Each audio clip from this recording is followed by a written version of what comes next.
اعوذ باللہ من الشیطان الرجیم بسم اللہ الرحمن الرحیم نحمدہ ونصلی اللہ رسولہ الکریم اما بعد۔ محترم بھائیوں، بزرگوں اور دوستوں، ماں اور بہنوں، آج ہم بہت عرصے کے بعد آپ کے سامنے حاضر ہوئے ہیں۔ اس کی خاص وجہ یہ ہے کہ وقف مسلمانوں کی ملکیت کا ایک بہت بڑا حصہ ہے، اور ہندوستان کی جتنی پراپرٹی ہے ریلوے کی، اس کے بعد نمبر 2 پہ وقف بورڈ کی پراپرٹی آتی ہے، اور اس پراپرٹی کے اوپر کالی نظر کچھ فرقہ پرستوں کی لگی ہوئی ہے، اس لیے وہ اس کے اندر ایک نیا وقف بل پاس کرنا چاہتے ہیں۔ ہماری ان تمام لوگوں سے گزارش ہے کہ ابھی پارلیمنٹری بورڈ کی ایک کمیٹی بنائی گئی، اور اس کمیٹی کے ذریعے سے وقف ملکیت کو کس طرح لوگوں میں بیچ دینا اور اس کو ختم کر دینا، یہ سازش جو چل رہی ہے، اس سازش کو ختم کرنے کے لیے تمام اہل ایمان بھائیوں کا اولین فریضہ ہے، کیونکہ یہ پراپرٹی اگر نہیں بچی تو ہمارے ملک میں رہنے والے غریب، بیوہ، یتیم، یسیر، ان تمام کا حق مارے جائیں گا۔ میں مختصر میں آپ تمام لوگوں کو یہ بات واضح کر دیتا ہوں کہ یہ جو وقف ہے، وقف کا مطلب یہ ہوتا ہے کہ وہ ملکیت عطیے میں وقف کی حیثیت سے اللہ کے نام پر دی جاتی ہے، اور اللہ کے نام پر کسی ایک مقصد کے لیے دی جاتی ہے کہ میری یہ پراپرٹی یہ مقصد سے، یعنی بیواؤں کی خدمت کے لیے، مسجد کی خدمت کے لیے، درگاہ کی خدمت کے لیے، یتیم یسیر اور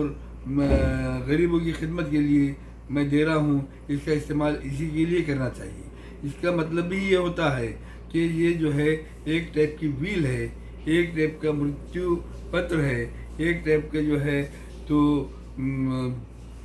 آپ کے دینے والے کی خواہش ہے، دینے والا اپنی اس خواہش کے ذریعے دیتا ہے کہ اس کا استعمال اسی کام کے لیے کیا جائے۔ اب ان تمام پراپرٹی کے انتظامات کرنے کا جو ذمہ داری ہے وہ وقف بورڈ کی ہے، یعنی گورنمنٹ نے یہ پراپرٹی میں بے ترتیبی نہیں ہونا چاہیے، اس لیے ایک بورڈ تشکیل کیا، اور اس بورڈ کو یہ ذمہ داری دی کہ اس کا جو ہے کام آپ اچھی طرح سے دیکھیں، اس کے اندر کوئی خردبود نہ ہو اور اس کا صحیح ڈھنگ سے استعمال ہو، اس کے لیے بورڈ بنایا گیا۔ اس کے لیے گورنمنٹ کا کوئی دخل نہیں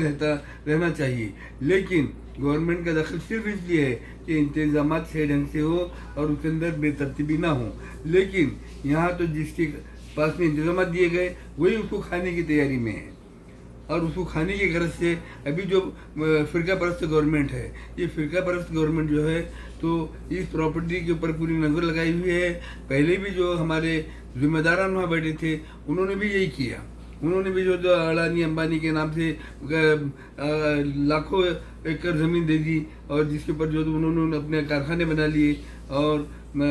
ہمارے جو صحیح اس کے حقدار ہے وہ اس سے محروم رہتے ہیں۔ اس لیے اب ہم کو سب کو ہوشیار ہو کر یہ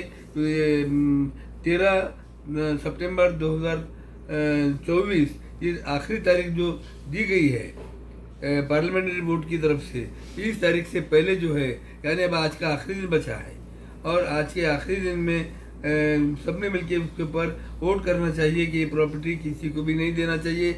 نیا امینڈڈ جو وقف بل ہے وہ ریجیکٹ ہونا چاہیے، وہ عمل میں نہیں آنا چاہیے، یہ ہر کسی نے اس کا قانون نہیں بننا چاہیے۔ اس لیے جو ہے جتنے بھی حضرات ہیں جن کی بھی عمر 18 سال سے زائد ہے، لڑکا ہو، لڑکی ہو، بزرگ ہو، خواتین ہو، ان تمام نے جو ہے تو اپنے اپنے ووٹ ضرور کرنا چاہیے۔ ایک QR کوڈ دیا گیا ہے، اس QR کوڈ کے اوپر جو ہے اس کو اسکین کر کے اور نو بول کے اس کے اوپر لکھنا اور اس کو ختم کرنا چاہیے، کیوں کہ یہ ہمارا حق ہے۔ دوسری بات یہ ہے کہ یہ جو ول ڈیڈ ہے، جو ول بنا کے دی گئی ہے، وقف ڈیڈ بولتے ہیں اس کو، وقف ڈیڈ کے اوپر جو مقصد ہے وقف، اور مقصد وقت جو رہتا اسی کے تحت اس کا استعمال ہونا چاہیے. اس لیے اس کے اوپر ووٹ دینے کا بھی کسی کو بھی حق نہیں ہے. یہ تو اسی کا حق ہے جو مر گیا. آج اب آپ کس سے حق مانگ رہے؟ دوسری بات یہ پراپرٹی جو ہمارے لیے دی گئی ہمارے لوگوں نے دی گئی, یہ کہ دوسروں نے نہیں دی, پھر دوسروں کے لیے اس کے استعمال کرو بول کے بولنے کا دوسروں کو حق کیا ہے؟ یہ اچھا کے ورودھ ہے, اچھا پتر کے ورودھ ہے, مرتیو پتر کے ورودھ ہے. اس لیے جو ہے تو باقی بھی جو ہمارے ہندوستانی بھائی ہے ان تمام کو بھی چاہیے کہ وہ جو ہے سبھی مذہب میں یہ بتلایا گیا کہ دوسرے کا حق نہیں مارنا چاہیے. تو یہ ہمارا حق ہے, ہمارا حق ہم کو ہی ملنا چاہیے. اس حق میں آپ کے مذہب کے نقطۂ نظر سے آپ بھی جو ہے تو اس کو منظور نہیں ہونا ایسا دیجیے, کیوں اگر آپ اس کے حق میں فیصلہ دیں گے, ان کے حق میں جو ہے آپ کا ووٹ دیں گے تو آپ اس کے لیے گنہ گار بنیں گے. ہر مذہب میں گنہ گاری ہے کو روکا ہوا ہے, ہر مذہب نے اچھائی بتائی ہوئی ہے. اس لیے آپ بھی جو ہے تو اپنے مذہب کا لحاظ کرتے ہوئے اس معاملے میں وقت بل منظور نہیں ہونا چاہیے, اس کے اوپر ووٹ دو. یہ میری ادبن گزارش ہے. ابھی وقت کم ہونے کی وجہ سے اور میں ابھی جو ہے تو آؤٹ آف انڈیا ہونے کی وجہ سے یہ کام کرنے میں مجھے تاخیر ہوئی. پھر بھی آج کا آخری موقع ہے, یہ دیکھتے ہوئے میں نے آج یہیں سے جو ہے مکہ سے یہ ویڈیو جاری کیا ہوں. آپ تمام سے گزارش کرتا ہوں کہ آپ تمام اس حق میں جو ہے وقت کے حق میں فیصلہ اپنا ووٹ دے, اور وقت بل منظور نہیں ہونا اس کے لیے نو کر کے لکھ کے وہ QR کوڈ پہ ڈالیے. خدا حافظ, والسلام.